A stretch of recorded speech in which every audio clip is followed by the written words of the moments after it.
Baisser ses prix pour avoir plus de prestations en photographie. Est-il une bonne idée?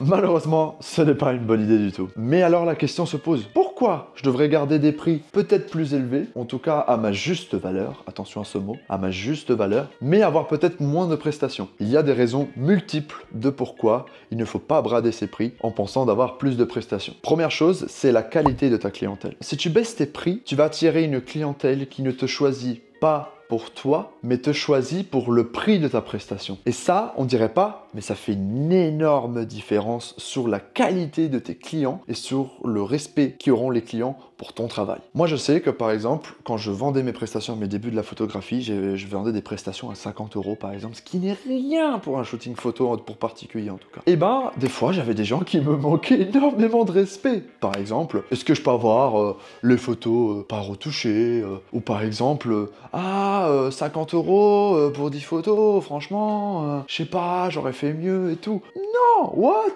Non, la question se pose pas en fait. Quand les gens choisissent un prix et pas ta prestation à toi, les gens ils ne sont pas sensibilisés à ce genre de choses. Donc forcément il y aura des manques de respect. Et c'est logique en fait comme chose. Par exemple, aujourd'hui je vends mes prestations, la même prestation que je vendais à 50 € dans le temps, aujourd'hui je la vends 250 €. Pas du tout la même chose. Et je peux vous dire que ma clientèle est totalement différente. Déjà un plus grand respect. Les gens du coup vu le prix de la prestation, certes j'en fais peut-être un peu moins, mais du coup les clients que j'ai déjà, ils vont me choisir pour moi, pour ma prestation. Parce qu'il n'y a que moi qui fais ce type de prestation. Vous voyez ce que je veux dire? Et donc la personne, il s'en fout que tu coûtes 150, 250, 350 €. En fait, ce qu'il veut, c'est des photos faites par toi. Et déjà là, tu as un client qui sera sensibilisé à ce que tu fais. Donc forcément, pas des questions bêtes, pas des éléments facteurs pour essayer de gratter sur le prix. Tu vas t'éviter tout un tas de problèmes. Et surtout, ces gens-là, d'habitude, ils sont très gentils avec moi et ils portent énormément de respect à mon travail. Ça va amener un autre type de clientèle. Et souvent, ces clientèles-là, d'ailleurs, vu qu'ils ont beaucoup de respect pour mon travail et pour ma personne, bah du coup, ils vont souvent me conseiller à d'autres personnes. Donc en fait, je vais attirer une nouvelle clientèle. Je pense que sur le court terme, la théorie de baisser ses prix est peut-être une bonne idée, mais sur le long terme, c'est catastrophique. Donc sur le long terme, par contre, avoir les prix un peu plus hauts, ça prendra peut-être plus de temps à développer une plus grosse clientèle. Quand tu développeras une clientèle, ce sera une vraie clientèle. C'est là toute la différence en fait. Avoir un prix bas et un prix à ta juste valeur par rapport au travail que tu donnes.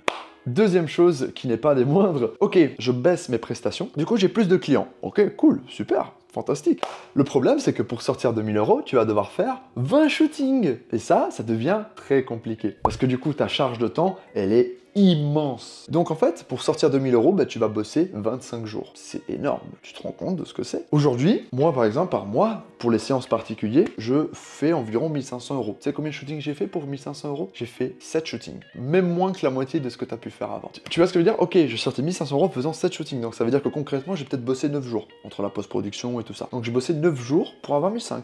Alors qu'avant, tu bossais 25 pour avoir 2000. Temps libre égale à développer d'autres choses à côté. Développer tes projets perso en photographie, développer ta chaîne YouTube, tes réseaux sociaux, développer ta communication, avoir du temps pour démarcher des gens. Ça te délivre tellement de temps et c'est un truc de fou en fait. C'était ta deuxième raison de pourquoi c'est important d'avoir un prix à ta juste valeur. Troisième chose qui n'est pas des moins importants, ton prix va être choisi par rapport à ton train de vie et ce que tu souhaites gagner par mois. Exemple. Si tu penses que gagner 800 € par mois te suffit, ce qui me semble un peu bizarre, mais si tu penses que gagner 800 € par mois te suffit, alors oui, effectivement, tu peux vendre tes shootings à 80 balles, avoir un peu plus de clients. Mais ça va prendre plus de temps. Si tu penses que c'est suffisant. Si tu penses que, 2000 € par mois, c'est suffisant pour vivre correctement ta vie, super. Alors dans ce cas-là, il faut que tu adaptes tes prix par rapport à ça. C'est-à-dire combien de jours je dois travailler pour avoir mes 2000 €. Si tu penses qu'il faut bosser 15 jours, alors tu fais un prix par rapport aux 15 jours. Donc ça veut dire environ 150 € ta séance. Si tu penses de gagner 3000 € par mois, alors tu vas encore de conséquences. Moi je sais que mon train de vie par exemple c'est 2500 € par mois, entre 2000 et 2500 € par mois net, mon train de vie actuel pour l'instant. Donc je vends mes prestations environ à 250 € parce que je suis prêt à bosser 10 jours à côté. Tu vois ce que je veux dire? En fait, c'est à toi d'adapter ce que tu souhaites gagner par rapport au prix que tu vends. Et ça, c'est super important pour choisir son prix. Et dernière chose, mais pas un des moins importants, avoir un prix à ta juste valeur, donc un prix entre guillemets haut, ça va te valoriser concrètement. Psychologiquement sur le marché, quand on voit 3 produits, quand on voit le produit pas cher, on se dit il y a un problème, ça veut dire que c'est pas giga cher. Alors certes, le client qui a pas de thune va l'acheter, mais c'est pas forcément un client de qualité. Le prix moyen, on va se dire ok, ah ouais, pourquoi pas, si j'ai le budget, j'y penserai. Le prix super cher, pas tout le monde va l'acheter, parce que pas tout le monde a les moyens. Mais par contre, psychologiquement, chez tout le monde, tu as instauré une valeur haute d'un produit. En fait, si je dois te faire l'exemple concret en métaphore, tu as, on va dire, Xiaomi, Samsung, Apple. Xiaomi, c'est le moins cher dans le marché. Ok? Beaucoup de gens l'achètent parce que c'est pas cher et ça fait un téléphone pratique. Bah, dans notre cognitif, on sait qu'Apple, c'est le meilleur, on sait que c'est un des meilleurs produits sur le marché, mais on peut pas se le permettre. Mais à un moment ou l'autre, on va y passer. Ce que je veux dire avec ça, je donne un exemple. Moi, je suis un exemple parfait. Sur l'exemple de Xiaomi, Samsung et Apple, je sais qu'Apple, c'est le meilleur produit, mais je n'ai pas les moyens pour le permettre. Donc, pendant 12 ans, moi, j'étais toujours chez Android.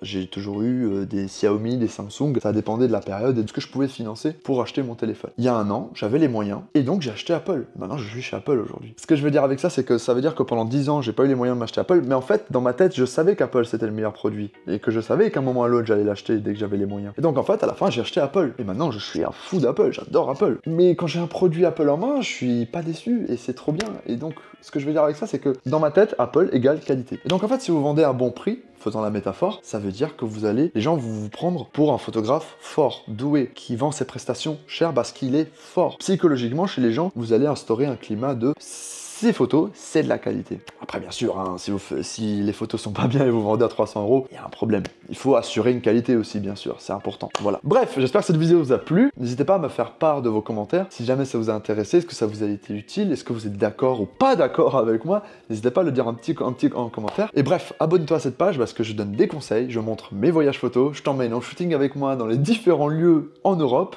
Bref, je te laisse, des gros bisous et à une prochaine.